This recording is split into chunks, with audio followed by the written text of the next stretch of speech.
this is a story about people. About 2 years ago, Huge was struggling to find traction, and we were actually in a credit crunch. Folks in the industry didn't believe in our vision that we could make a dent in the market. That we were too late. There was not much innovation going on. But this is about people. I have to give credit to Anton, the founder and CEO, who unfortunately couldn't be here today. But all credit to him. So I'll tell you a little bit more about this fascinating story, because usually the team is too early. A little bit about my background. I go back a little in mobile gaming. Did my first mobile game over SMS in '99. My first one over GPRS, a mobile online video game, in 2002. And as you can imagine, most people said, well, why the heck would you play a game over SMS? Nobody's even using SMS. It's way too early. The same with the mobile online video game. Well, everybody's playing it on PC. They're not used to it. I built the first AR game on mobile in 2009. And same thing, it's probably 5 or 10 years too early. So in the case, I did have a couple of ones where the timing was better. I used to run a mobile for Rovio and then for Big Fish. And in this one, when Anton came out with his vision a little over 3 years ago, it was about this business is ripe for innovation. This is about how can we drive innovation where social casino becomes truly social, because it's still very much a single player experience. Now the beauty is it starts with the platform, and the incumbent players, they cannot just say, hey, let's throw some social features in there. So let me show you a little bit of the problem.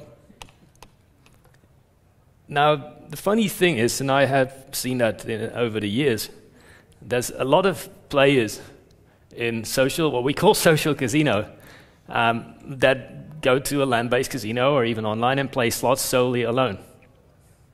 What we now discovered is, if you put them in the most socially active room, and club as we call it, it turns out you can drive the ARPDAU even for a 50-year-old lady in Kansas that you'd never thought would turn into a social gamer.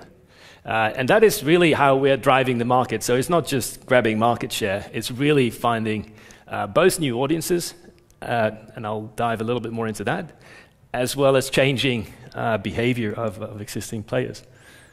So it is about not playing alone, and that changes the game. You need that platform. So we are one of the first to innovate in that space. Now, having said that, we were trying to pitch this story, and we couldn't get a decent term sheet. And this is as recent as 2 years ago. So we had to close one of the studios, unfortunately. Still, I mean, nowhere close to bankruptcy, but still, it was an unpleasant situation where you're laying off team members, and you still have this strong belief in the vision. And finally, of all markets, South Korea, where social casino is actually still illegal, we got our Series A lead, KIP, we owe a lot of that to. So they helped us get through that rough period, because we knew we were onto something with very strong game mechanics. At the end of the day, the game mechanics need to be super strong. We have world-class people when it comes to user acquisition. We have world-class people when it comes to brand management, and so forth. But there's this space where you turn it into a truly social experience based on a real-time multiplayer experience, and you also then go deeper than anybody else has done into the local markets. Now, on the panel yesterday, I mentioned that we haven't done enough in Southeast Asia, for sure, but we did make some dents in some markets outside the US that were a bit neglected by our competition. And then the other thing is, and that goes to say that Danielle, the former speaker, was also alluding to, this is about people, it's about speed as well. And I cannot emphasize enough how important speed is as a startup. So we have cycles of just 2 weeks where we're going through new software updates, and this allows us to innovate way, way faster than anybody else in the industry. There is definitely way more to learn and to innovate, both in the multiplayer. One of the examples is you can have a much better white glove treatment in onboarding people like they do in a land-based casino. We can have folks that come in for the first time, give them a better experience and find the right room for them. In the clubs, we have more than half of our daily active users are actually club members, which is very similar to the clans in Clash of Clans. And it's about culture. So we have our studios are in Europe. So the company's headquarters, so we're incorporated in Delaware, headquarters in Palo Alto. But our studios are in Germany and Poland. As you can see, we're pretty ambitious, but it's that core belief that we think we can upend the industry, because the rest is just not motivating us, not innovating as quickly. And does that mean you're going to be a market leader in 2 years? Absolutely not. But we have that potential in growth that we're seeing right now. It's not just growing market share. No, we're leading the pack. We're driving new users, and apart from that experience that I mentioned, we're now also our sweet spot in users in our casino is male 25-34, which I have not seen in all the years I've been in this industry, that we were able to target those. And here's the beauty: when your game is suitable for that core demographic, that allows you to then also acquire users much more cost efficient. So you can go to media that haven't been explored yet in this space, because you all know it's not cheap anymore to acquire users on the mobile platforms.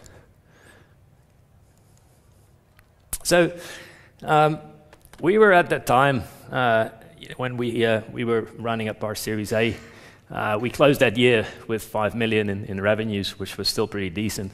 But then we took a major jump last year, following through on our vision and just executing with speed. World-class people, very crisp culture, so that we all very dedicated. All employees have stock options, for example. And then our break this year, we're going to be breaking 100 million pretty soon. So we're hoping to close the year well beyond 150 million US dollars in revenues. We've never been focused.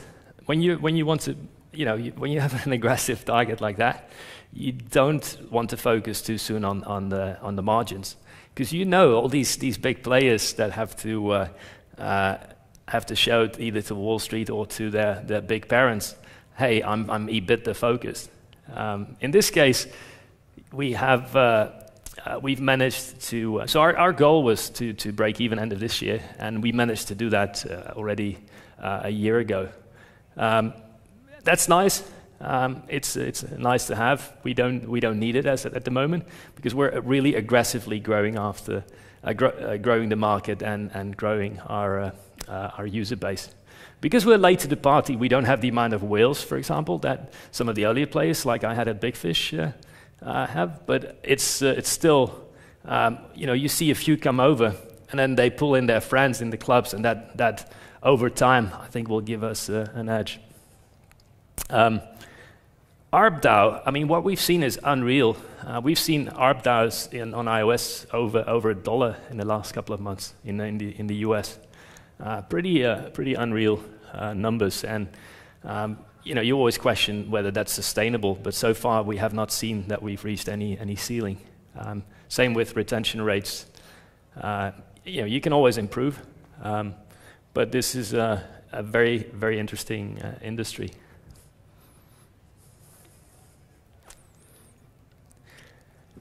So team, as I was saying, so we've grown now from the early days. We're basically adding almost one new team member per day. So by the end of the year, we're expecting to be over 250 strong. And it is really about the people. And they, most of them have been in the mobile gaming for a very long time. So Anton started in 2002 himself, and he did back in the day a lot of work for hire for the big studios.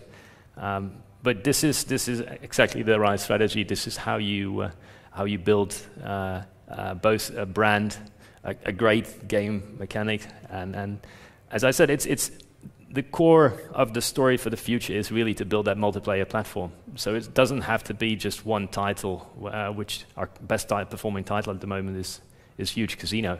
We're really trying to expand that in the next couple of years. All right, thank you. And I'd like to open the room for any questions to make it a little bit more interactive. As a fellow social casino competitor, I guess I'm curious, what do you think the biggest threat for your business is in the market currently? There's going to be competitors catching up. I think we still have a couple of years head start, but that would be the biggest threat.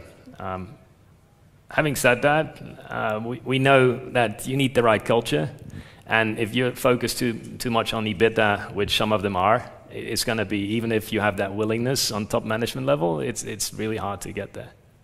All right, thank you.